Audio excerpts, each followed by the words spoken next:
Baiklah sahabat Dhamma yang berada di ruangan, untuk saat ini kita memasuki sesi tanya jawab. Diharapkan bagi yang ingin bertanya, mengangkat tangan, mengucapkan salam, mengajukan pertanyaan, dan menutupnya dengan ucapan terima kasih. Sebelumnya Bante masih ada tersisa 9 pertanyaan dari Google Form. Kita mulai dari Untuk pertanyaan pertama dari Google Form, Wandami Bante, sebagai umat Buddhis, kita beraspirasi Buddha Sasanam Ciramtitatu. Semoga ajaran Buddha bertahan lama. Pertanyaannya adalah, bagaimana caranya atau tindakan apa saja yang harus dilakukan agar sasana dapat bertahan lama, Bante? Anumodana atas jawabannya. Oke, khusus untuk pertanyaan ini, Bante sedang menyiapkan jawabannya. Jadi nanti besok topiknya adalah Buddha Sasana. Kita lanjut ke pertanyaan berikutnya. Wandami Bante, beberapa saat lalu saya ada dengar Dhamma Talk tentang dana parami yang mengatakan bahwa tujuan berdana untuk kepentingan dan kebutuhan si penerima. Namun saya menyadari selama ini tujuan saya berdana adalah untuk kepentingan saya sendiri, Bante, supaya bisa mengkondisikan pencapaian nibbana, berbuat baik supaya diperlakukan dengan baik, pelayanan supaya menciptakan kondisi yang baik ketika melepas duniawi di saat yang akan datang, yang mana semua adalah untuk aku. Mohon nasihatnya, Bante. Anumodami, Bante. Ya, terkait dengan dana parami, mungkin sebenarnya banyak juga dari kalian yang sudah paham ya, yang disebut parami itu adalah untuk mencapai pantai seberang atau untuk mencapai nibbana.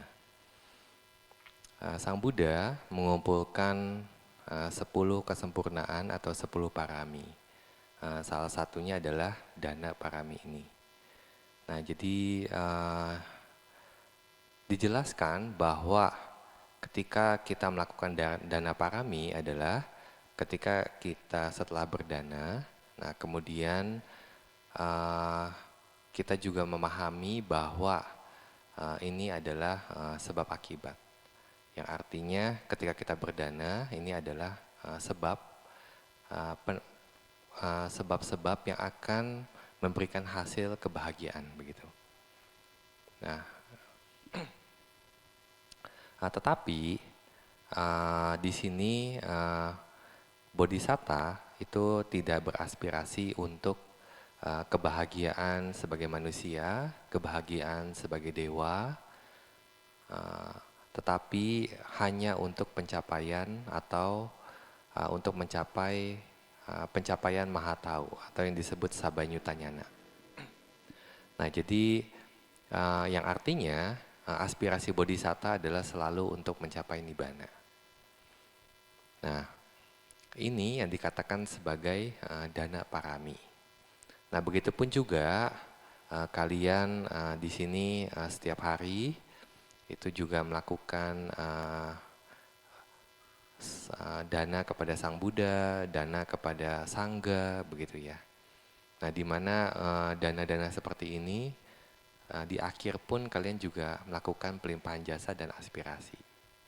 Idame punyang asawakaya wahang hotu. Semoga dengan kebajikan ini hancurnya kotoran batin kita. Yang artinya ini juga untuk mencapai nibbana. Idame punyang nibbana sapacihotu. Semoga terkondisi untuk mencapai nibbana. Nah, ini dana yang seperti ini yang kalian aspirasikan, bukan untuk kebahagiaan sebagai manusia, kebahagiaan sebagai dewa, nah, tetapi hanya untuk pencapaian nibbana. Nah, kalian juga sedang melakukan yang disebut dana parami. Nah, berbeda ketika kalian berdana, nah mungkin kalian beraspirasi atau berkeinginan, oh semoga saya terlahir jadi manusia, atau semoga saya terlahir jadi orang kaya dan seterusnya. Nah, Dana yang seperti ini kita tidak kategorikan sebagai dana parami. Tadi pertanyaannya adalah berdana masih dengan melihat aku, bukan melihat si penerima dana. Nah ini jenis dana yang berbeda. Nah jadi terkadang ada orang berdana itu sesuai dengan kebutuhan si penerima dana. Nah, jadi terkadang ada juga orang yang berdana, tetapi tidak melihat si kebutuhan si penerima dana. Nah, tetapi hanya ingin memberikan apa yang dia pikirkan. Oh, saya ingin memberikan misalkan, oh Bante ini begitu loh. Nah, tetapi sebenarnya terkadang mungkin Bante itu juga tidak memerlukannya. Atau sangga itu juga tidak memerlukannya begitu. Nah ini dana yang dikatakan tidak melihat si penerima dana. Nah jadi ketika si pemberi dana itu melakukan analisa, oh apakah si penerima dana ini memerlukan sesuatu dan kemudian dia berikan. Nah jadi dana yang diberikannya itu menjadi tepat atau menjadi bermanfaat, sehingga dipakai. Nah sedangkan dana-dana yang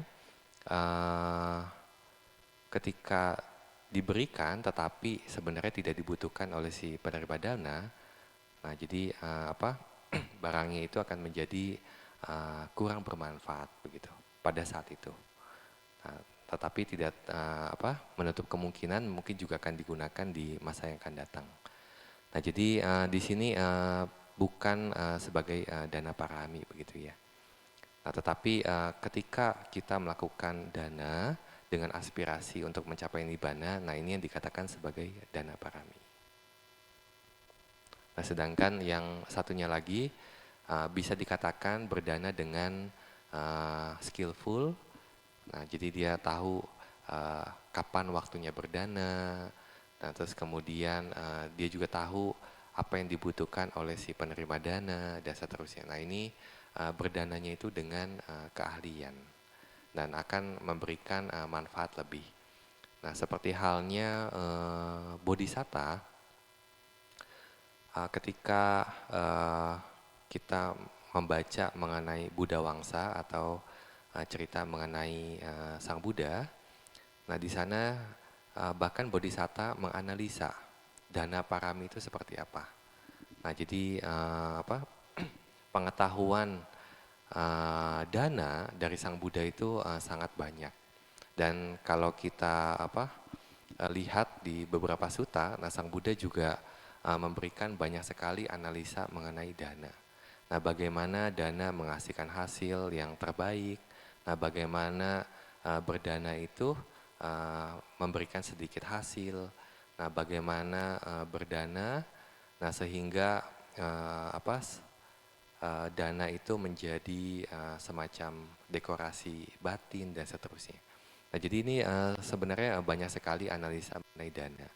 Nah, tetapi di sini yang Bante ingin tekankan mengenai dana parami adalah dana yang ketika kalian berdana itu kalian aspirasikan untuk pencapaian nibbana. Nah ini yang disebut dana parami. Baiklah, sebelum dilanjut ke pertanyaan berikutnya, apakah ada umat yang di ruangan yang ingin bertanya?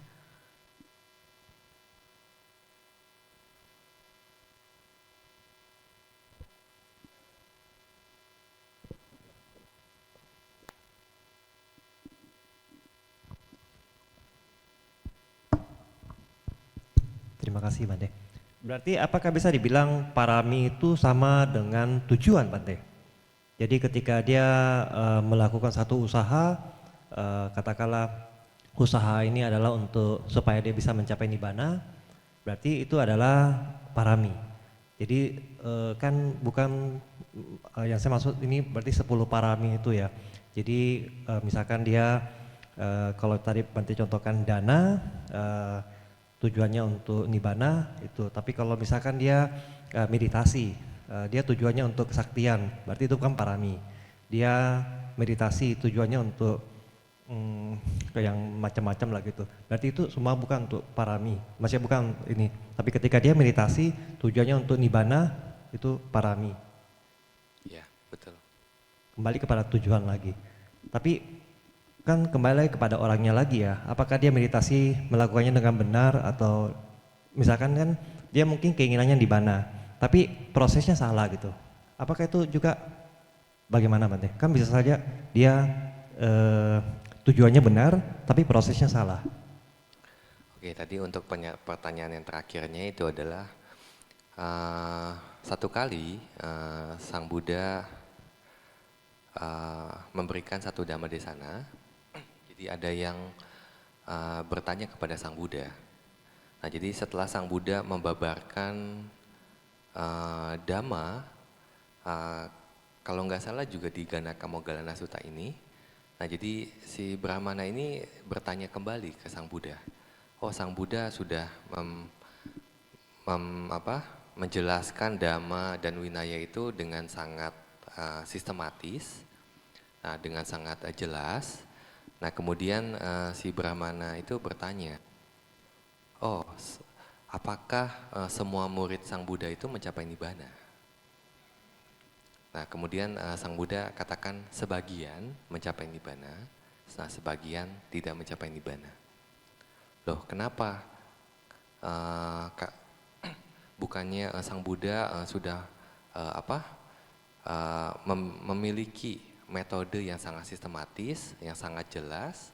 Nah, bahkan dia sendiri pun yang pertama kali mendengarnya itu menjadi sangat jelas bagaimana langkah-langkah yang harus dilakukan sehingga dia bisa mencapai Nibbana begitu. Nah, kemudian Sang Buddha menjelaskan bahwa jadi Sang Buddha memberikan penjelasan dengan memberikan pertanyaan. Oh, Brahmana, kamu hafal jalan dari tempat ini menuju Rajagaha begitu. Nah, si Brahmana hafal.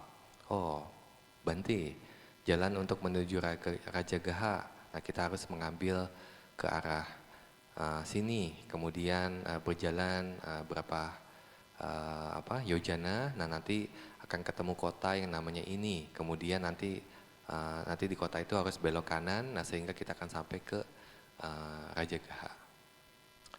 Nah, lalu Sang Buddha tanya lagi, nah kalau kamu memberikan instruksi kepada orang yang ingin mencapai Rajagaha, nah kemudian di belokan terakhir orangnya itu bukan belok kanan tapi belok kiri. Nah, menurut kamu sampai nggak ke Rajagaha? Nah, jadi Brahmana ini juga bilang, oh nggak akan sampai. Nah, jadi walaupun saya sudah kasih instruksi, tapi kalau dia tidak melakukannya sesuai instruksi saya, nah dia tidak bisa mencapai Rajagaha. Nah, begitu pula Sang Buddha menjelaskan.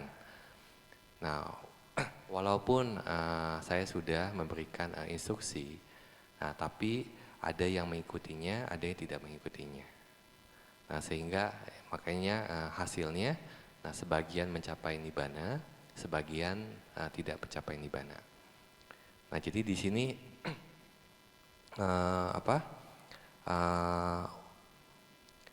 ketika seseorang berlatih, nah tetapi tidak sesuai dengan yang Sang Buddha ajarkan, nah di sini Sang Buddha katakan tidak bisa mencapai Nibbana. Nah, jadi kalau zaman sekarang mungkin waktunya itu sangat jauh dengan zamannya Buddha. Nah, di mana terkadang menjadi bingung apakah ini ajaran Sang Buddha atau enggak, apakah ini Tipitaka ini otentik atau enggak. Nah, kenapa banyak versi dan seterusnya. Nah, jadi di Tipitaka atau di ajaran Sang Buddha, nah Sang Buddha juga mengajarkan untuk mengecek apakah dhamma yang dibabarkan, nah itu apakah sudah sesuai atau belum. Nah, terutama bahwa ajaran Sang Buddha itu tidak kontradiksi satu dengan yang lainnya. Nah, kenapa Sangga itu juga mengadakan konsili Buddhis. Nah, di sini terutama untuk mengecek apakah ajaran yang dari sebelum-sebelumnya itu tersampaikan dengan baik. Apakah ada ajaran yang bukan ajaran Sang Buddha dan bisa masuk di dalam teks begitu. Nah, jadi konsili Buddhis itu fungsinya pun juga untuk menyingkirkan ajaran-ajaran yang bukan ajaran Buddha yang muncul di dalam Tipitaka. Jadi kembali ke pertanyaan yang tadi, parami juga bisa kita bilang sebagai aspirasi begitu. Nah, Sang Buddha beraspirasi untuk mencapai nibbana. Nah, tetapi aspirasi ini itu juga ada faktor-faktornya. Nah, jadi Sang Buddha memenuhi semua faktor untuk mencapai pantai seberang atau parami. Nah, kata parami itu sendiri dari kata parai. Nah, para itu di luar atau istilahnya itu di luar alam samsara.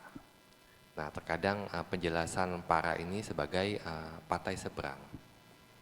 Nah, kadang diibaratkan samsara ini seperti lautan yang tidak bertepi. Nah, tetapi para ini adalah yang di luar lautan atau artinya mencapai pantai seberang. Nah, jadi tindakan-tindakan yang dilakukan untuk mencapai pantai seberang ini yang disebut parami.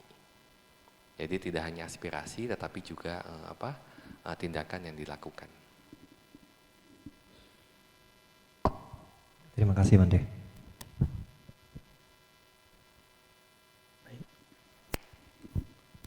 Baiklah, sebelum kita lanjut ke pertanyaan Google Form selanjutnya, apakah masih ada yang ingin bertanya? Anumodana Bante, saya ingin bertanya mengenai konsentrasi nafas. Sebelum saya melatih konsentrasi pada nafas, saya nggak merasa ada tekanan di dahi gitu Bante. Jadi setelah latihan meditasi gitu, malah sering muncul gejala seperti itu, baik dalam meditasi, dengarkan dharma ataupun waktu di sekolah gitu dengar pelajaran. Kira-kira kenapa ya Bante bisa terjadi hal itu? Salah ambil objek gitu. Ya, jadi biasanya ketika kita meditasi mengamati objek anapanasati atau keluar masuknya nafas, terkadang ada meditator juga yang memiliki masalah yang sama, yaitu merasa dahinya ataupun di sekitar matanya itu seperti ada tekanan atau seperti sesuatu yang membuat dia tidak nyaman begitu. Nah, biasanya masalah ini terjadi untuk meditator yang ketika mengamati nafas dengan mata batin, nah tetapi mata fisiknya itu juga dia ikut fokus ke arah lubang hidung, ke arah ujung lubang hidung, mengamati nafas masuk dan nafas keluar. Nah, jadi walaupun dalam posisi pejamkan mata, nah tetapi bola matanya itu seperti memiliki usaha untuk melihat ke ujung lubang hidung. Nah, jadi dia tidak lagi merasakan atau melihat nafas masuk dan nafas keluar dengan mata batin. Nah, tetapi dia juga berusaha untuk melihatnya dengan mata fisik. Nah, ini akan terjadi seperti merasakan tensi di sekitar dahi ataupun di daerah mata begitu. Nah, ataupun terkadang di seluruh muka. Nah, ketika dia membiarkan caranya seperti itu ketika meditasi, nanti meditasi yang berikutnya pun juga dia akan melakukan hal yang sama. Nah ini akan menjadi kebiasaan yang buruk yang harus kita dari awal itu harus kita ubah. Nah kenapa? Nah jadi dia akan terbiasa untuk bisa merasakan atau mengamati nafas dengan adanya tensi.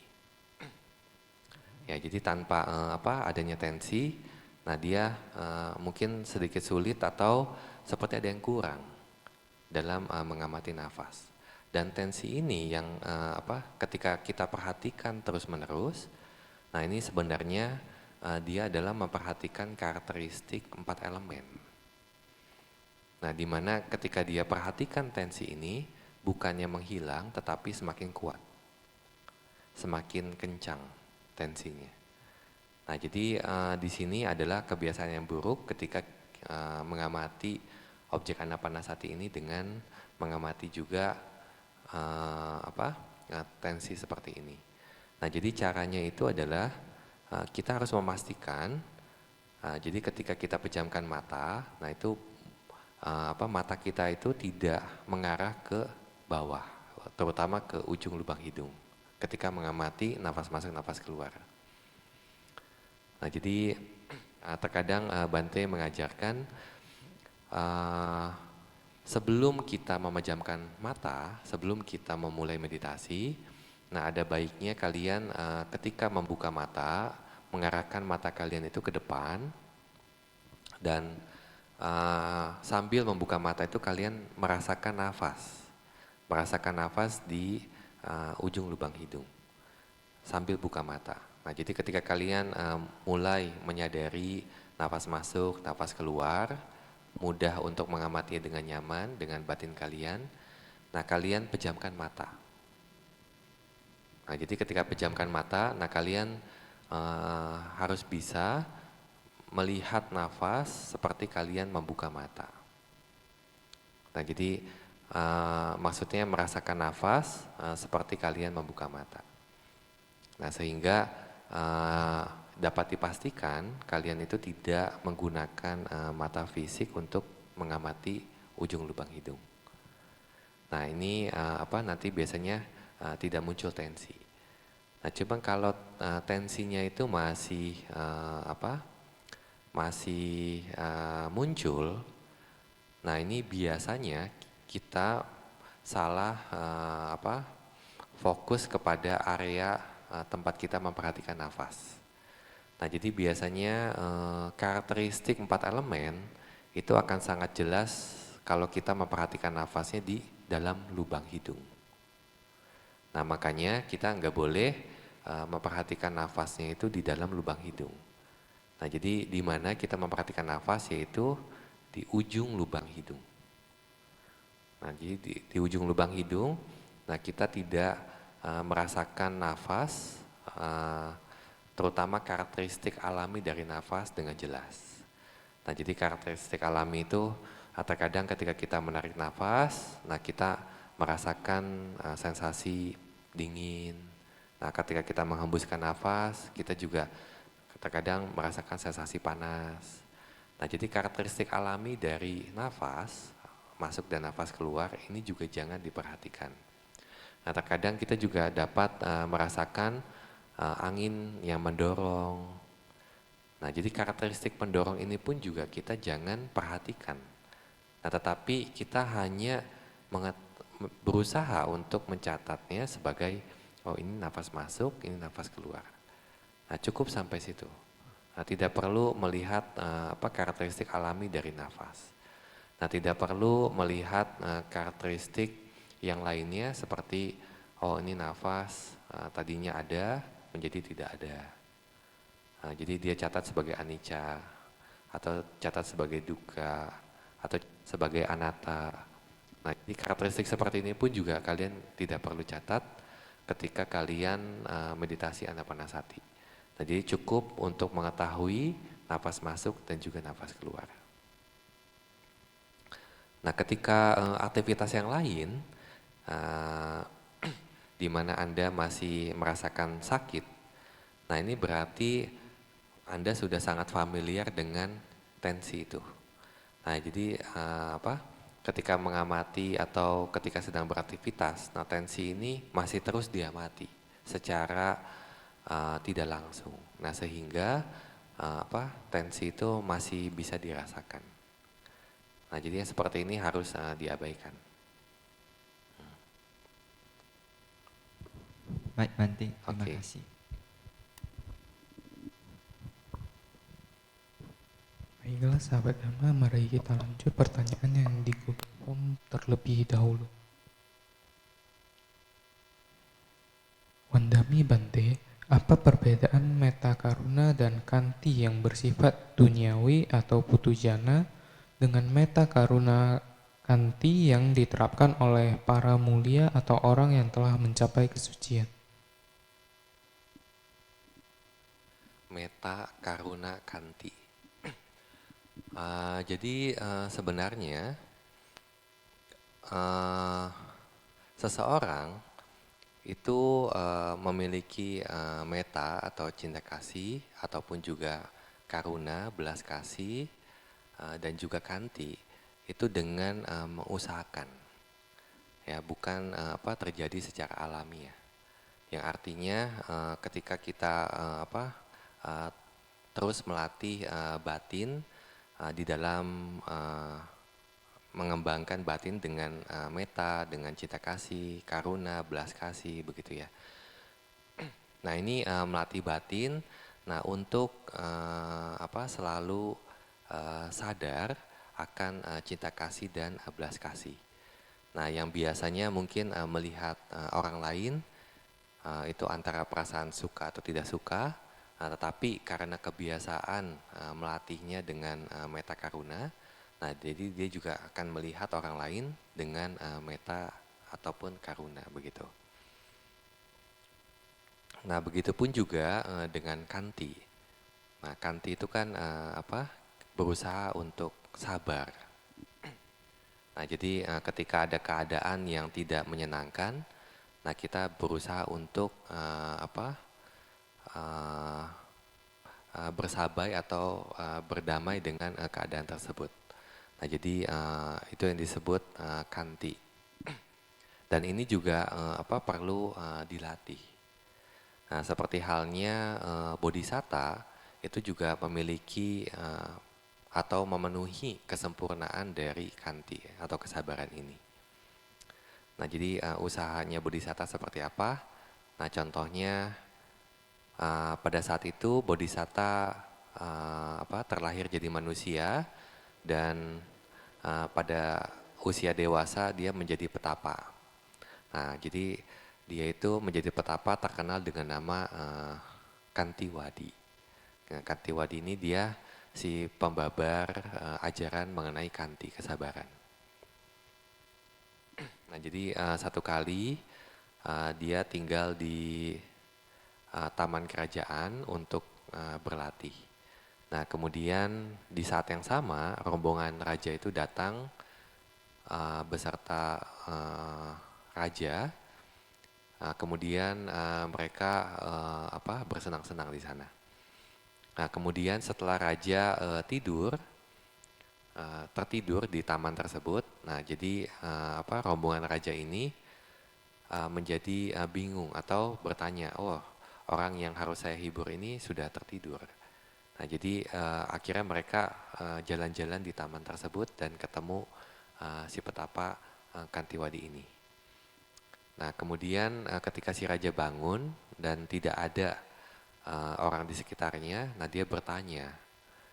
Nah, jadi ada satu orang yang tetap tinggal. Kenapa? Karena raja itu tidurnya di pahanya dia, begitu. Nah, jadi ketika raja mengetahui bahwa semua orang yang sedang sebelumnya menghibur raja itu, mereka mendengar ceramah dari petapa Kantiwadi ini. Nah, jadi raja menjadi marah.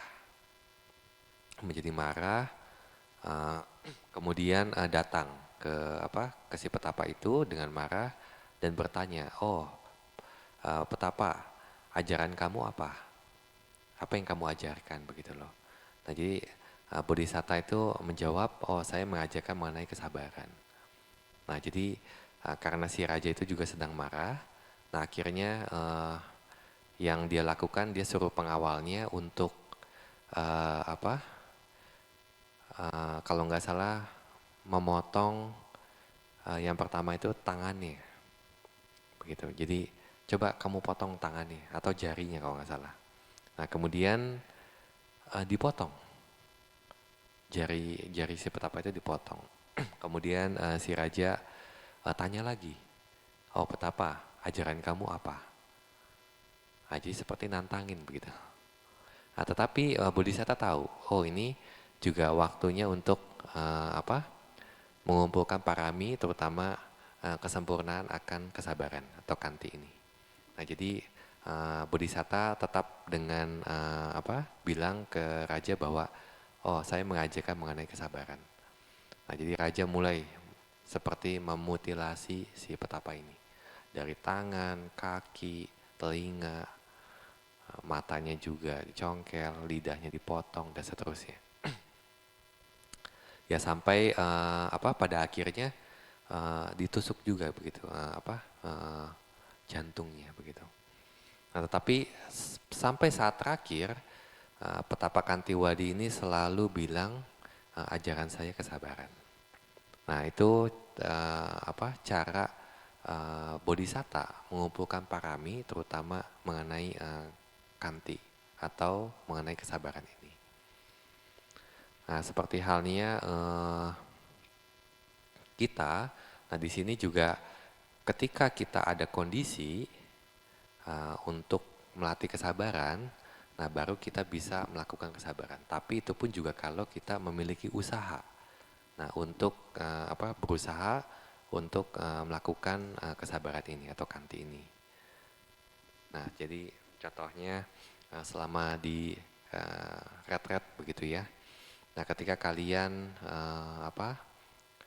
aduh kok berisik sekali begitu.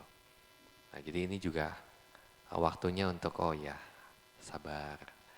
Oh panas sekali atau kok dingin sekali begitu ya. Nah ini juga sebenarnya melatih juga wirya kalian begitu, melatih juga semangat. Jadi harus ada usaha untuk menerapkan si kanti ini. Lalu pertanyaannya bagaimana dengan para Arya begitu loh. Para Arya dalam melakukan metta karuna mudita. Metta karuna kanti. Nah, para Arya terutama mereka yang sudah tidak berlatih atau dengan kata lain mereka itu arahat. Nah, jadi sudah memusnahkan kilesanya. Nah, jadi sudah menghancurkan kilesanya. Jadi tidak lagi muncul kilesa. Nah, jadi dikatakan tempat tinggalnya para arahat itu adalah pancakanda. 5 kelompok kemelekatan. Nah, tempat tinggal arahat itu adalah nama rupa. Tempat tinggal arahat itu adalah 12 landasan ayatana, 18 elemen dhatu dan seterusnya. Yang artinya arahat itu tidak melihat lagi secara dari waktu ke waktu mengenai konsep. Mengenai oh ini laki-laki, perempuan dan seterusnya. Nah, kenapa? Karena melihat selalu mengenai kebenaran sesungguhnya, nah sehingga di batin arahat pun juga nggak bisa muncul kilesa atau kekotoran batin. Nah, jadi itu tempat tinggal arahat. Nah, lalu bagaimana dengan metta karuna? Nah, jadi metta karuna ini itu juga munculnya ketika diusahakan oleh para arahat begitu ya. Nah makanya di zaman Sang Buddha ada biku yang terkenal dengan latihan metanya. Nah contohnya itu kalau nggak salah Bante Subhuti. Nah jadi Bante Subhuti ini dia yang biku terunggul dalam meta. Nah jadi bagaimana terunggul? Nah Nah, jadi Bante ini ketika berlatih meditasi dimulai dari samatha vipassana, nah dia berlatihnya dari metta bhavana. Nah, jadi mengembangkan meditasi cinta kasih, melatihnya untuk mendapatkan konsentrasi yang benar. Nah, jadi Bante ini berlatih metta jhana. Nah, kemudian berdasarkan konsentrasi yang kuat dari objek cinta kasih metta ini, nah kemudian berlatih vipassana. Nah, jadi konsentrasinya ini base-nya itu dari metta bhavana atau meditasi cinta kasih. Nah, kemudian Bante ini menjadi arahat. Nah, jadi karena konsentrasi yang kuat, kemudian berlatih vipassana. Nah, kemudian sepanjang latihannya, dia juga akan selalu bolak-balik antara metta jhana, kemudian vipassana, metta jhana, vipassana, metta jhana, vipassana, sampai dia jadi arahat. Nah, jadi ketika jadi arahat pun, Bante ini juga selalu punya batin yang selalu melatih konsentrasi metta jhana. Nah, untuk kenyamanan. Nah, jadi dikatakan terkadang para arahat pun yang mungkin tidak punya jhana itu akan berlatih jhana, nah hanya untuk tinggal dengan nyaman. Di Tadama Sukawihari. Nah, jadi ketika menghabiskan waktunya, nah terkadang para arahat ini karena selalu dikatakan selalu melihat nama rupa, pancakanda, dan seterusnya. Nah, terkadang ingin mengistirahatkan batinnya di konsep, yaitu di salah satu objek samatha. Nah, mungkin anapanasati atau mungkin kasina, bahkan melatih kasina 8 pencapaian jhana untuk mencapai pencapaian pemadaman sementara atau yang disebut nirodha samapati. Nah, tujuannya hanya untuk tinggal dengan nyaman, begitu. Nah, Bante Subhuti ini dikatakan setiap dia pindah patah. Nah, jadi ketika mengumpulkan makanan dari rumah ke rumah, nah jadi biasanya itu ketika biku sampai di desa, nah ada keluarga itu yang sudah menunggu.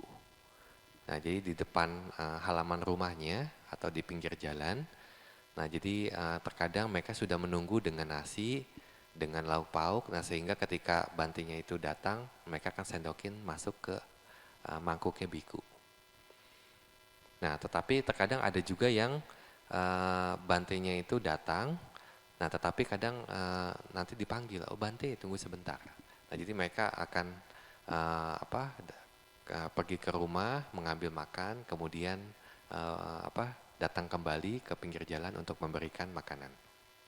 Nah, Bante Subhuti ini itu memiliki kebiasaan, jadi ketika menunggu untuk si pemberi makan itu datang untuk mendanakan makan, nah Bante ini akan masuk ke pencapaian metta jhana, mengirimnya kepada si pendana.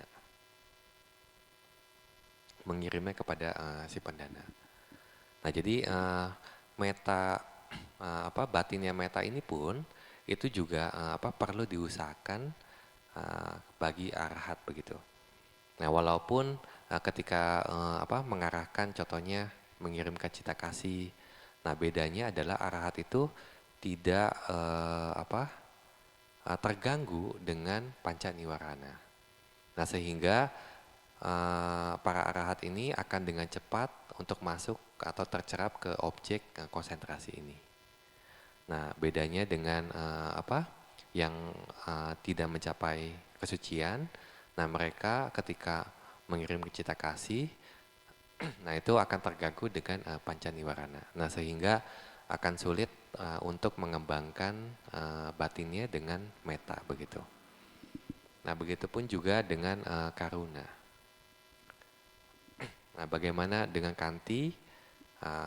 Karena arahat sudah tidak memiliki kekotoran batin, nah biasanya para arahat ini juga selalu punya kanti begitu. Nah, karena sudah mengerti kebenaran yang sesungguhnya, nah sehingga terkadang kenapa sih kita harus melatih kanti? Nah, kalau kita nggak melatih kanti, nah pada saat kondisi yang seharusnya kita melatih kanti, nah tetapi karena kita tidak memiliki kanti, artinya apa? Kita akan menjadi marah, kita akan menjadi emosi, kita menjadi tidak suka dengan keadaan tersebut. Nah ini yang sebenarnya dicegah sehingga latihan kanti ini bisa ada begitu. Nah makanya untuk para arahat, nah untuk kebencian ini juga nggak bisa muncul. Yang artinya secara alamiahnya ya para arahat ini selalu punya kanti begitu. Ya kira-kira seperti itu perbedaannya. Baiklah, sebelum kita lanjutkan ke pertanyaan Google Form selanjutnya, adakah umat yang di ruangan yang ingin bertanya?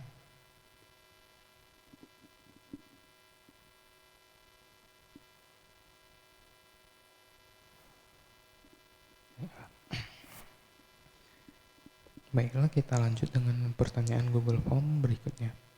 Wandami Bante, apakah meta yang melekat, karuna dengan batin yang serba salah atau tidak sanggup menolong, tetapi dipaksakan yang membuat diri sendiri tidak bahagia, dan kanti yang menahan rasa jengkel selama melakukan pelayanan Weyawaca dapat menciptakan akusala kama baru?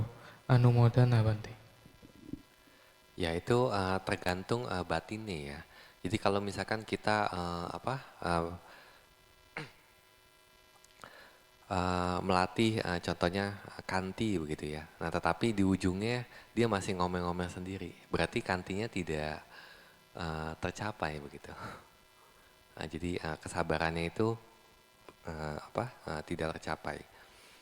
Nah jadi di sini terutama sebenarnya kekotoran batin itu bisa muncul kalau kita tidak punya perhatian yang bijaksana. Nah, jadi perhatian yang bijaksana atau yang disebut yoniso manasikara ini merupakan gerbang masuk begitu ya. Nah, jadi kalau kita punya yoniso manasikara, nah jadi gerbangnya itu kita tutup rapat untuk akusala. Nah, jadi perasaan jengkel atau tidak suka begitu. Nah, itu bisa kita cegah dengan yoniso manasikara. Nah, tetapi kalau kita tidak punya yoniso manasikara, nah, jadi kita juga pada saat itu tidak bisa mengembangkan kanti atau karuna dan seterusnya. Nah, tetapi kalau kita punya yoniso manasikara, nah baru kita bisa mengembangkan kanti ataupun karuna dan seterusnya. Baiklah, waktu hampir menunjukkan pukul 9.30, masih kita lanjut atau? Oke, satu lagi. Untuk Bante, saya ingin tanya Bante, kan di dalam 10 perenungan itu kan ada Buddha Nusati, Dhamma Nusati, Sangha Nusati dan seterusnya. Biasanya kan kita kan cuma dikasih objek Buddha Nusati, atau mungkin kalau Dhamma Nusati kita merenungkan tentang Dhamma. Bagaimana dengan kita kalau misalkan menggunakan objek Sangha Nusati Bante? Ya, itu yang saya mau tanya Bante. Jadi Sangha Nusati sebagai objek. Terima kasih Bante. Ya, Sangha Dusati di sini kita juga perlu melihat salah satu dari 9 kualitas sangga. Nah, objeknya itu dengan biku ya, ataupun juga satu biku juga bisa begitu. Nah, jadi melihat dengan objek biku, nah kemudian mencatatnya satu dari 9 kualitas sangga. Ya. Kalau misalkan di depan ini Bante, kalau foto Pak Ao juga bisa juga sebagai? Bisa. Oh. Bisa. Ya, jadi tidak melihat secara individu, tidak melihat contohnya kualitas dari Paul Seidel, tetapi melihatnya dari kualitas sangga. Nah, jadi 9 kualitas sangga ini adalah 9 kualitas Arya Sangga. Nah, di mana di sini kita tidak melihat individu lagi atau tidak melihat oh ini si ini, si ini, si ini, tetapi dengan foto misalkan paus shadow, nah kita melihatnya itu kualitas Arya Sangga begitu. Eh, kalau kalau masuk pada kualitas kan Supatipanno Bhagavato Sawaka Sangho, apakah terjemahannya sebagai Sanggasisa Sembagawa telah bertindak baik? Ya, bisa. Yang dimaksud dengan baik ini berarti Supatipanno. Oke, nanti mungkin besok Bante juga akan bahas mengenai ini. Oke, ya makasih Bante. Oke. Karena ini kan saya pikir ini adalah hal yang dasar, hal yang basic. Jadi mungkin saya juga masih kadang-kadang rancu apa yang dimaksud dengan Sanggasisa Sembagawa telah bertindak baik. Oke. Apa yang dimaksud dengan lurus? Apa yang dimaksud dengan kalau terjemahannya buku STI benar kalau salah. Sanggasisa Sembagawa telah bertindak benar. Kemudian Sanggasisa Sembagawa telah bertindak patut.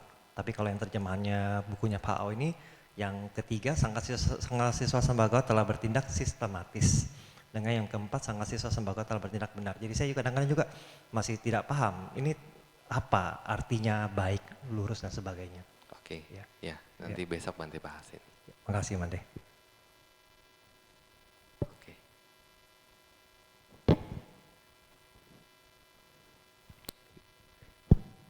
Baiklah, karena waktu sudah menunjukkan pukul 9.30, marilah kita menutup acara malam hari ini dengan pelimpahan jasa. Mohon bimbingannya Bante. Oke, mari kita renungkan jasa kebajikan yang kita lakukan. Kita limpahkan jasa kebajikan ini kepada sanak keluarga yang sudah meninggal, kepada para leluhur, dan juga kita bagikan jasa kebajikan ini kepada para dewa penjaga sasana, para buta dan semua makhluk. Dan mari juga kita aspirasikan dengan aspirasi mulia, semoga dan kebajikan ini hancurnya kotoran batin kita, semoga dan kebajikan ini menjadi sebab untuk tercapainya nibbana. Etawadaca ammehi sambatam punya sampadang sabe dewa numodantu sabe buta numodantu sabe satta numodantu sabba sampati siddhya idame nyatinang hotu